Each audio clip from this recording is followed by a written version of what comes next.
Twelfth class. अब जो next topic है, एक समान विद्युत क्षेत्र में आवेशित कण की गति। ये एग्जाम में नहीं पूछा जाता है, फिर भी आप लोग इसको एक बार रीड आउट कर लेना और अपने नोट्स में लिख लेना। मैं नेक्स्ट टॉपिक आपको करा रही हूँ और नेक्स्ट टॉपिक है एक समान चुंबकीय क्षेत्र में धारावाही चालक पर बल। ये जो टॉपिक है ये आपने 10th क्लास में भी किया है। मेरे पास 10th क्लास की बुक नहीं है, नहीं तो मैं एक बार आपको ये डायग्राम दिखाती, वहाँ इसका डायग्राम ज़्यादा क्लियर है। फिर भी यहाँ पर मैं आपको एक्सप्लेन करती हूँ। अगर किसी चुंबकीय क्षेत्र में हम कोई धारावाही चालक रखते हैं, धारावाही चालक का मतलब होता है ऐसी तार या ऐसी चालक जिसमें धारा प्रवाहित कर रही हो। तो क्या होता है कि ये जैसे ये तार है, इसमें धारा प्रवाहित हो रही है। अब इसको धारा धारावाही चालक है, इसको हम चुंबकीय क्षेत्र में रखते हैं तो क्या होगा, इस तार पर एक बल कार्य करने लग जाता है और जो बल की दिशा होती है वो जिस डायरेक्शन में धारा बह रही है प्लस चुंबकीय क्षेत्र की दिशा, उन दोनों के लंबवत होती है। जैसा कि इस डायग्राम में दिख रहा है, ये एक हॉर्स शू मैग्नेट है जिसमें इधर नॉर्थ पोल है और इधर साउथ पोल है। तो जो चुंबकीय बल रेखाओं की दिशा होती है वो किधर होती है, नॉर्थ से साउथ, ये नॉर्थ से साउथ, ठीक है।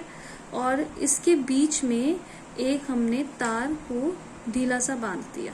तार इस तरीके से है कि जो चुंबकीय क्षेत्र है इसके लंबवत, और इस तार का कनेक्शन कर दिया बैटरी से। अब बैटरी और स्विच से, यहाँ पर शो नहीं किया हुआ है बट मैं आपको बता रही हूँ कि इसका कनेक्ट, क्योंकि यहाँ धारा लिखा है तो धारा बहेगी कब, जब हम इसको बैटरी से धारा देंगे। तो कुंजी को जब हमने बंद किया, स्विच इसका मतलब ऑन किया, तो क्या हुआ, इसमें धारा बहनी शुरू हो गई इस डायरेक्शन में। तो जब धारा इसमें बहनी शुरू होगी तो क्या होता है कि ये तार जो है ऊपर की तरफ उठ जाएगा। आप देख रहे होंगे कि ये जो तार का डायग्राम है ये स्ट्रेट लाइन नहीं दिखाया हुआ है, इसे थोड़ा सा ऐसे कर्व करके दिखाया हुआ है, मतलब ये ऊपर उठा हुआ है। क्यों? क्योंकि एक तो ये चुंबकीय क्षेत्र, दूसरा इसमें धारा बहने लग गई। तो धारा बहने की वजह से और ये चुंबकीय क्षेत्र की वजह से इस पर एक बल कार्य करने लग गया, और वो बल की डायरेक्शन कैसी होगी, इस चुंबकीय क्षेत्र और धारा के लंबवत ऊपर की तरफ। अब अगर बैटरी में जो सेल है उसकी डायरेक्शन में चेंज कर दूं, पॉजिटिव की जगह नेगेटिव और नेगेटिव की जगह पॉजिटिव कर दी जाए, तो क्या होता है कि बल की डायरेक्शन भी चेंज हो जाएगी।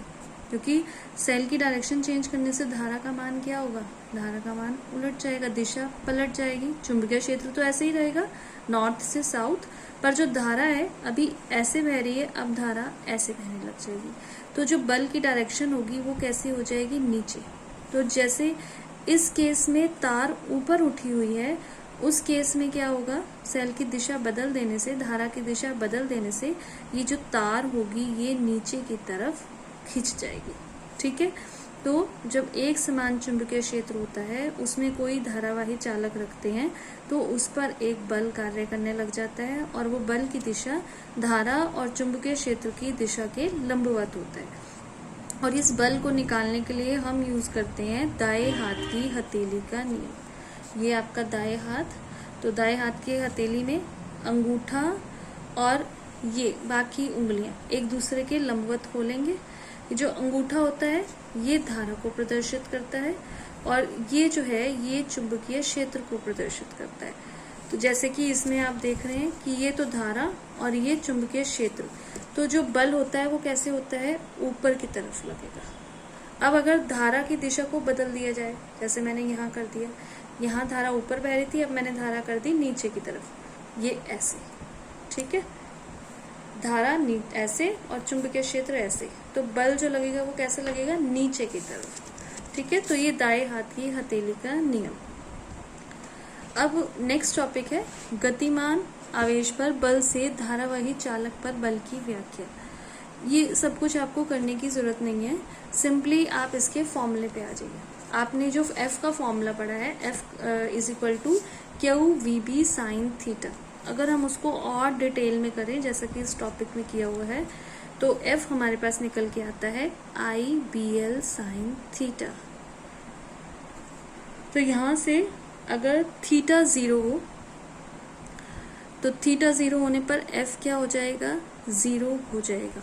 इसका मतलब ये जो चालक तार है, ये चालक तार, जो थीटा कोण होता है वो होता है चालक तार और चुंबकीय क्षेत्र के बीच में बना हुआ कोण।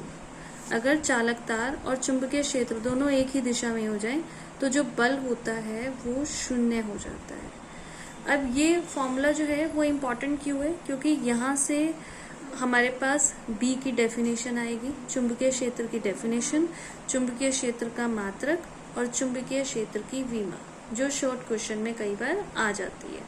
तो F is equal to I B L sine theta, और F मैक्सिमम कब होगा, जब साइन थीटा क्या हो जाएगा, साइन 90 मीन्स 1। इसका मतलब चालक तार और चुंबकीय क्षेत्र जब एक दूसरे के लंबवत होते हैं तो F यानी कि बल क्या होता है, बल का मान मैक्सिमम होता है। तो F is equal to I B L sine theta में साइन 90 रखने पर F is equal to I B L. यहाँ से B बराबर किसके आएगा, F अपॉन आई एल के। यहाँ पर F का मात्रक न्यूटन, I का मात्रक एम्पियर और L का मात्रक मीटर। तो B का मात्रक क्या होगा, न्यूटन प्रति एम्पियर मीटर। B की परिभाषा के लिए अगर हम F को 1 न्यूटन कर दें, I को 1 एम्पियर कर दें और L को 1 मीटर कर दें तो B क्या हो जाएगा, 1 न्यूटन पर एम्पियर मीटर। तो B की डेफिनेशन क्या होगी, B की डेफिनेशन होगी, यदि एक समान चुंबकीय क्षेत्र में क्षेत्र के लंबवत रखे, ये जरूर आपने लिखना है क्योंकि हमने साइन थीटा को साइन 90 लिखे, लंबवत रखे 1 मीटर लंबे चालक में 1 एम्पियर धारा प्रवाहित करने पर अगर चालक में 1 न्यूटन का बल लगे तो चुंबकीय क्षेत्र का मान क्या होता है, 1 न्यूटन प्रति एम्पियर मीटर होता है। और 1 न्यूटन प्रति एम्पियर मीटर को 1 टेस्ला भी बोला जाता है। 1 tesla is equal to 1 newton पर एम्पियर मीटर। ये जो मात्रक है ये एमकेएस पद्धति का है। बी का जो सीजीएस पद्धति में मात्रक है वो है गॉस, और 1 टेस्ला जो है वो बराबर होता है 10 की घात 4 गॉस की। तो ये आपको अपने नोट्स में भी लिखना है, यहाँ फॉर्मूले से ही आप ले लेना। फॉर्मूले के बाद इसकी परिभाषा, बी का मात्रक, बी का सीजीएस पद्धति में मात्रक और बी के मूल मात्रक। मूल मात्रक के लिए हम क्या करेंगे, न्यूटन जो होता है वो क्या होता है, किलोग्राम मीटर सेकेंड पावर -2, और नीचे एम्पियर मीटर है ही। तो जो इसका मूल मात्रक है वो है किलोग्राम सेकेंड -2 एम्पियर -1, और इसकी विमा भी mt -2 a -1। ये इम्पॉर्टेंट है, ये आपको अपने नोट्स में लिखना है। अब जो आपको मैं नेक्स्ट टॉपिक करा रही हूँ, 2 समांतर धारावाही तारों के बीच में बल, एम्पियर की परिभाषा। ये एम्पियर की परिभाषा तो वैसे भी आप लर्न कर सकते हैं, पर ये जो डेरिवेशन है 2 समांतर धारावाही तारों के बीच बल, ये मोस्ट इम्पॉर्टेंट डेरिवेशन है। एक बायोसेवर्ट नियम भी काफ़ी इम्पॉर्टेंट था, और ये 2 समांतर धारावाही तारों के बीच में बल, ये भी कई बार एग्जाम में पूछा जाता है। अब माना हमारे पास 2 चालक तार है और दोनों पास पास रखी हैं। जब चालक तार हैं तो उनके चारों ओर चुंबकीय क्षेत्र उत्पन्न हो जाएगा। कल मैंने अपने वीडियो में एक्सप्लेन भी किया था कि जो चुंबकीय क्षेत्र है वो क्यों उत्पन्न होता है, वो आयन के मूवमेंट की वजह से उत्पन्न होता है। तो अगर किसी तार में धारा प्रवाहित हो रही है, इसका मतलब उसमें चुंबकीय क्षेत्र उत्पन्न हो जाएगा। अब इन तारों को अगर हम पास पास रख दें तो क्या होगा, जो एक तार है उसका चुंबकीय क्षेत्र दूसरी तार अनुभव करेगी, और जो दूसरी तार है उसका चुंबकीय क्षेत्र पहली वाली तार अनुभव करेगी। तो क्या होगा कि वो दोनों चुंबकीय क्षेत्र एक दूसरे से रिएक्शन करेंगे, एक दूसरे पर बल आरोपित करेंगे, और वही हमें यहाँ पर फाइंड आउट करना है। 2 समांतर धारावाही तारों के बीच में बल, 2 ऐसी तारें हैं जिनके बीच में धारा प्रवाहित हो रही है, वो समांतर हैं, तो उनके बीच में हमें बल फाइंड आउट करना है। तो पहले आपको इसकी थ्योरी लिखनी पड़ेगी कि बल आया कहाँ से। तो बल आपको समझ में आ गया कि दोनों पर चुंबकीय क्षेत्र उत्पन्न हो जाएगा क्योंकि धारा बह रही है, और एक का चुंबकीय क्षेत्र दूसरा अनुभव करेगा, दूसरे का चुंबकीय क्षेत्र पहला अनुभव करेगा, तो उन दोनों की आपस में रिएक्शन होकर दोनों के ऊपर क्या उत्पन्न हो जाएगा, बल आरोपित हो जाएगा। अब आप इसका डायग्राम देखिए, ये डायग्राम है इसका। यहाँ पर PQ और RS जो है दो तारे हैं और इनमें I1 और I2 एम्पियर की धारा बह रही है। इनके बीच में जो दूरी है वो है R। अब ये जो PQ वाली तार है, इसकी धारा के कारण ये जो RS वाली तार है, इस पर चुंबकीय क्षेत्र उत्पन्न होगा। यहाँ पर जो चुंबकीय क्षेत्र B1 उत्पन्न होगा, B1 इज इक्वल टू, जो बायो सेवर्ट का नियम है, B1 इज इक्वल टू μ0/2 पाई और I1/R। ठीक है। अब जब आप यहाँ पर मैक्सवेल का दक्षिणावर्त पेच का नियम लगाएं या दाएं हाथ की हथेली का नियम लगाएं, उसके अकॉर्डिंग जो B1 की दिशा होगी वो किस तरफ होगी, नीचे की तरफ। एक बार मैं वो नियम आपको रिमाइंड करा देती हूँ।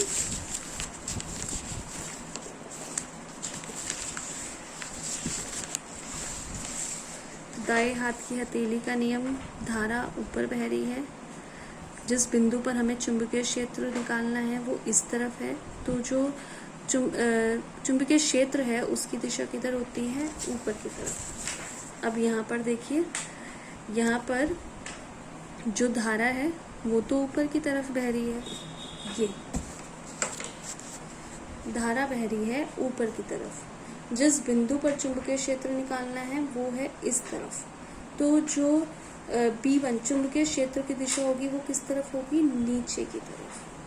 ठीक है, तो आगे आपको समझ में कि B1 की जो दिशा होगी वो किस तरफ होगी, नीचे की तरफ। यहाँ नीचे की तरफ दिखाई हुई है। तो ये जो है ये क्या करेगा, RS, ये जो PQ तार है वो क्या करेगी, RS वाली जो तार है जिसकी लंबाई L है, इसकी भी लंबाई L है, इसकी भी लंबाई L है, इस पर एक बल लगाने लग जाएगी। और बल का फॉर्मूला आपको पता है, I/BL sin थीटा। अब यहाँ पर जो फॉर्मूला लगेगा I, हमें RS वाली तार के लिए हम बात कर रहे हैं ना, वहाँ पर कौन सी धारा बह रही है, I2।